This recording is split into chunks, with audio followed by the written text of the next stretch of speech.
আপনারা যদি আওয়ামী পেশাদারদের গ্রেফতার না করেন, আপনারা যদি তাদেরকে চাকরি থেকে অপসারণ না করেন, আপনারা যদি তাদেরকে আইনের মুখোমুখি না করেন, তাহলে আমরা কিন্তু আপনাদের বিরুদ্ধে মাঠে নামবো। আমাদের যে নির্বাচন করতে হলে 21 বছরের মধ্যে নির্বাচন করতে পারবেন। আপনারা দেশটাকে একটা কচি কাঁচার সংসদ করতে চান? আপনারা কি দেশটাকে একটা কচি কাঁচার হাতে তুলে দিতে চান?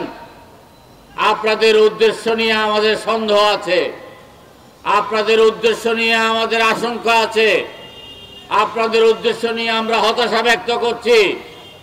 আমরা আন্দোলন করেছি একটা নিরপেক্ষ নির্বাচনের জন্য, আমরা আন্দোলন করেছি একটা নিরপেক্ষ সরকারের অধীনে নির্বাচনের জন্য। আজকে আপনাদের সরকারকে আমরা নিরপেক্ষ সরকার হিসেবে মনে করতে পারি না। আপনাদের সরকারের অনেক উপদেষ্টার মধ্যে রাজনৈতিক খায়েশ জাগিয়েছে। আপনাদের অনেক উপদেষ্টা আছে ক্ষমতাকে কলঙ্কিত করার জন্য আজকে নানা রকম ষড়যন্ত্রে লিপ্ত আছে। আমরা স্বৈরাচারী শেখ হাসিনার ষড়যন্ত্র মোকাবেলা করে আমরা রাজপথে ছিলাম। আপনাদের ষড়যন্ত্রকে উৎখাত করতে আমাদের বেশি দিন সময় লাগবে না। আমরা 24 ঘন্টার আন্দোলনের মধ্যেই আপনাদেরকে আমরা উৎখাত করতে পারবো। আপনারা এই 5 মাস কোনো কিছুই করতে পারেন নাই। আপনারা দ্রব্যমূল্য কমাতে পারছেন না, আপনারা আইন শৃঙ্খলার উন্নয়ন করতে পারছেন না, আপনারা সড়কে শৃঙ্খলা আনতে পারছেন না। ওই রংপুর দিনাজপুরে যে 1 টাকা দামের সবজি সেটা আমরা 60 টাকায় কিনে খেতে হচ্ছে।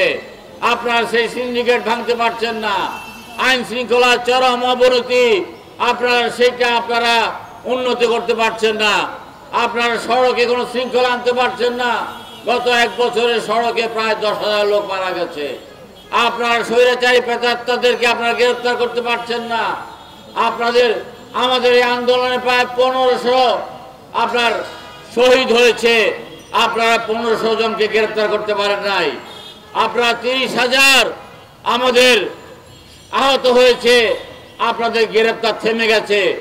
আজকে আওয়ামী ফ্যাসিস্টরা আজকে বিভিন্ন জায়গায় সংগঠিত হচ্ছে, আপনারা তাদেরকে আশ্রয় এবং প্রশ্রয় দিচ্ছেন। আপনারা যদি আওয়ামী পেশাদারদের গ্রেফতার না করেন, আপনারা যদি তাদেরকে চাকরি থেকে অপসারণ না করেন, আপনারা যদি তাদেরকে আইনের মুখোমুখি না করেন, তাহলে আমরা কিন্তু আপনাদের বিরুদ্ধে মাঠে নামবো। আমাদের মাঠে নামার অভিজ্ঞতা আছে।